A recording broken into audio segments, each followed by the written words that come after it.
Good evening, Facebook, YouTube, and Twitter. This is Rich again, back for your third and final video blog of the night for Friday, November 27, 2015, around 8:05 in the evening, Billerica, Massachusetts.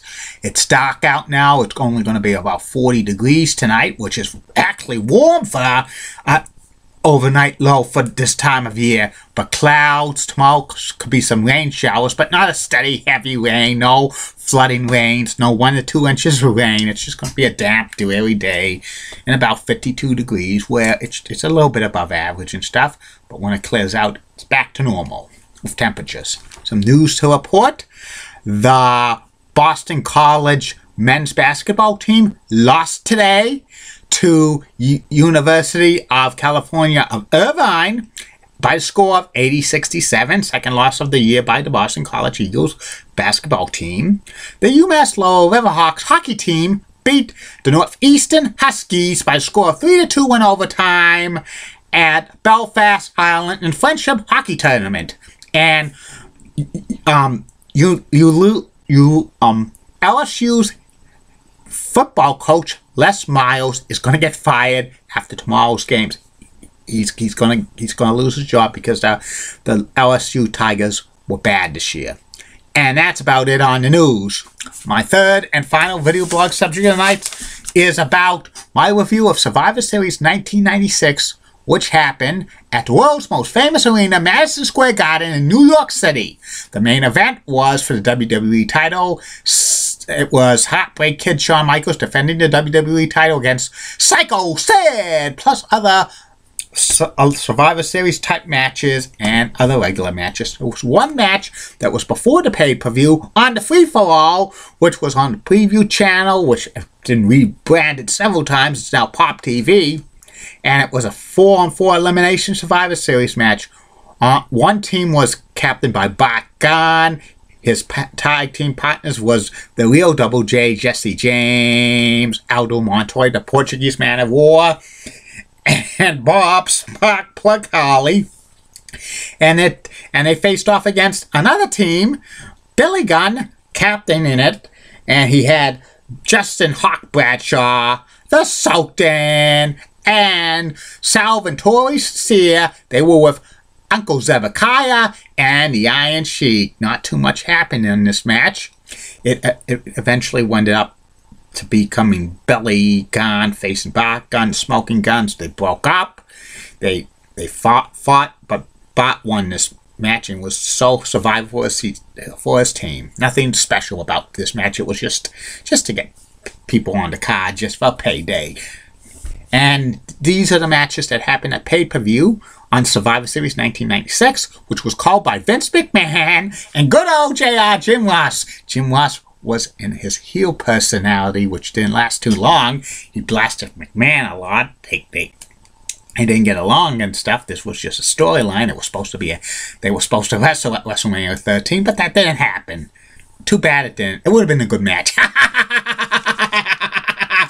I'd rather see Julie Broughton wrestle Heidi Pratt in a leg match than Vince McMahon wrestling Jim Ross. The first match was an elimination 8-man tag team match. It was the Godwins, Henry O. Godwin and Phineas I. Godwin, teaming up with Phil LaFon and Doug Furness. They had Hillbilly Jim in their corner, facing off against the New Rockers, who were Marty Jannetty and Leif Cassidy, who we know is Al Snow. And their tag team partners were the WWE Tag Team Champions at the time, the British Bulldog, Davey Boy Smith, and the King of Hearts, the Rocket, Owen Hart. And this was a decent Survivor Series elimination match to open it up. It ended up Philip LaFont and Doug Furness beating the Bulldog and Owen Hart, and they were the sole survivors, Furness and LaFont. They were supposed to get a big push for the WWE Tag Team titles, which they were supposed to win sometime early in 1997. They didn't because they were not over with the crowd. The crowd was saying boring, boring, boring because they didn't have any gimmicks. The next match was a grudge match. It was The Undertaker facing off against Mankind. There was a special stipulation. Mankind's manager, Paul Bearer, was going to be high atop Madison Square Garden, locked in a small steel cage. And this was the rebirth of The Undertaker. The Undertaker debuted a new look. It was the old Undertaker from the Federation years. When he went in, he was really the Dead Man. He kind of modernized his gimmick a little bit to be more goth-like styled. But, you know, it was still the same Undertaker, like no selling and stuff, feeling no pain and stuff. Undertaker wins this match by giving Mankind the tombstone. And he was going to go after Paul Bearer. Undertaker tried to get down in the cage, but the X-Max Executioner attacked him. And Mankind and helped out as well. The Max Executioner was a hooded Terry Gordy. The next match was another Survivor Series elimination match. It was Captain Wild Mark Merrill, the Stalker Barry Windham, Jake the Snake Roberts, and the Blue Chipper Rocky Maivia facing off against Captain Triple H, who was the WWE Intercontinental Champion at the time, Crush, the King Jerry Lawler, and Goldust. They were with Marlena and Clarence Mason. And in the corner of Merrill's team was Sable and stuff. And this was, you know, great elimination match. Jake the Snake eliminated Jerry the King Lawler to cap off that feud. It eventually went to Rocky Maivia and Crush and Goldust. Crush accidentally gave the hot punch to Goldust by mistake, and Rocky eliminates both Goldust and Crush to win the Survivor Series elimination match. He was sole survivor for his team, and the fans were going wild. It was Rocky Maivia's WWE TV debut in a match. The crowd went wild, but soon, you know what the story was. Rocky sucks. Rocky sucks. Die, Rocky, die. Die, Rocky, die. Anyway, the next match was another great match. It was Bret the Hitman Hart making his debut, return to the WWE television. He was out of action for 8 months, facing off against Stone Cold Steve Austin, who was getting to be more popular and stuff like that. And this was a classic, close to 30-minute match. It was awesome. It was probably one of the best matches ever for Stone Cold Steve Austin and Bret the Hitman Hart. Lots of moves. Bret Hart put the sharpshooter on Stone Cold, but Stone Cold escaped. And then Stone Cold was trying to do the $1 Million Dream, but Bret reverses it. And then he bridges up and gets him for the cover. 1, 2, 3. Bret Hart wins the match. The next match was another Survivor Series elimination match. It was Farouk and Vader and Big Daddy Cool Diesel and Razor Ramon. Farouk was with Clarence Mason. He formed the Nation of Domination, and he also had like those PG-13. It was rapping, and it was, you know, kind of funny. They faced off against the Latin sensation had sweeping the nation, Savio Vega, Yokozuna, who was probably 800 pounds at this time, Flash Funk, who made his WWE TV debut, pay-per-view debut. He's Too Cold Scorpio, and he was wearing thigh-high boots and a surprise fourth mystery partner. There was rumors going around who was the fourth mystery partner gonna be. There was rumors of Macho Man Randy Savage. There was even rumors of the Ultimate Warrior. But when the music played, it says, Soup, Soup, Superfly.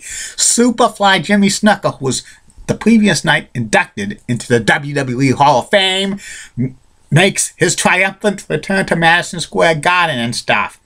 And this was a match not to write home about. It was a quick match. Savio Vega was eliminated easily, and then Yokozuna injured Vader's shoulder, and then Superfly Jimmy Snuka pinned the fake Razor Ramon.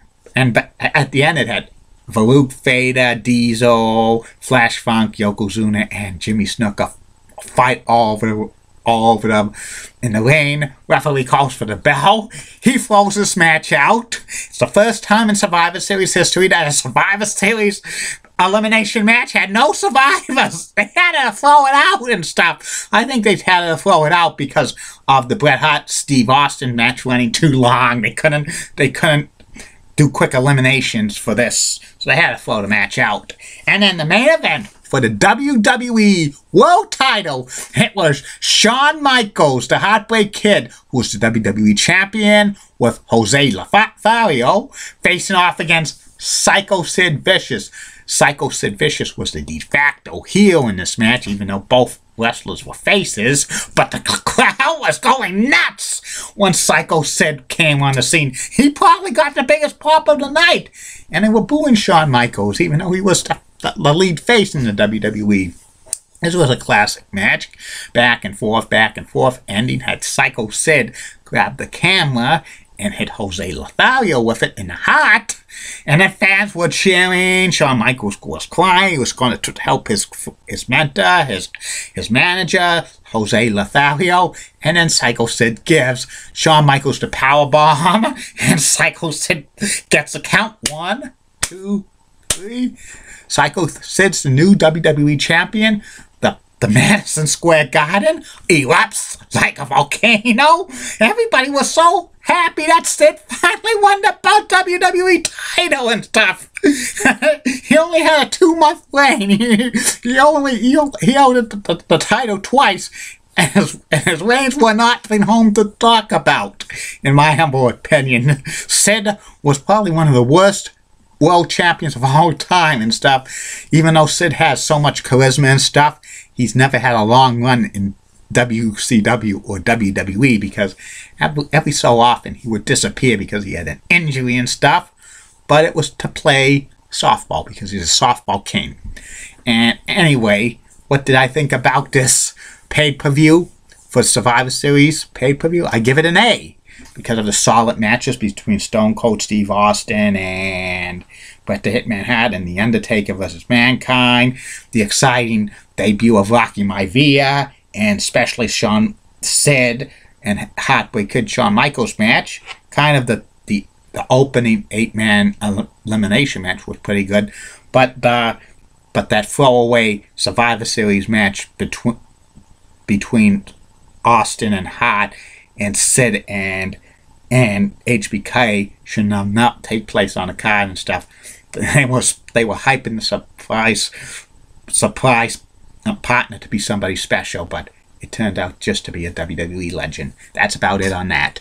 I'll be back later. Tomorrow, Facebook, YouTube, and Twitter. I'll get video blogs as usual. First video blog will be about the top 10 sports stars who wore the number 23. Then the second video blog will be about WMFP Channel 62, Lawrence, Boston. And the third and final video blog of the night will be about my review of Survivor Series 1997 that happened in Montreal, Canada. The infamous Montreal screw job. Bret screwed Bret. And keep calm, everybody. And I'm a Julie Button guy. Wally Rosenblatt of Fox 35 rocks and has nice legs. Elizabeth Hart so stunning. Barbara Gibbs is a cute leggy blonde. And in the words of Dr. Thomas Shockey, this action will not be tolerated in BMHS. See you tomorrow, Facebook, YouTube, and